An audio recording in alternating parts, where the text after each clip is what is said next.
ఎవరికి ఏ కష్టం వచ్చినా కూడా నా కథ గుర్తు తెచ్చుకోండి. 16 నెలలు నన్ను జైల్లో పెట్టినారు.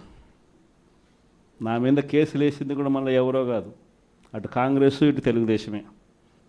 కేవలం రాజకీయంగా ఎదుగుతున్నాను అని ఒకే ఒక కారణంతో దొంగ కేసులు బనాయించారు. 16 నెలలు జైల్లో పెట్టినారు. కానీ ఏమైంది? బయటికి రాలా? ముఖ్యమంత్రి కాలా?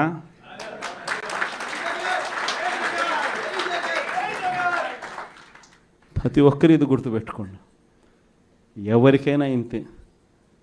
మహా చేస్తే వీళ్ళు ఏం చేయగలుగుతారు? దొంగ కేసులు పెడతారు, బెదిరిస్తారు, మహా అయితే 3 నెలలు లోపల వేస్తారు. కానీ ఏం చేస్తారు? 3 నెలల తర్వాత మళ్ళా వస్తాం, రెట్టించిన ఉత్సాహంతో మళ్ళా పనిచేస్తాం.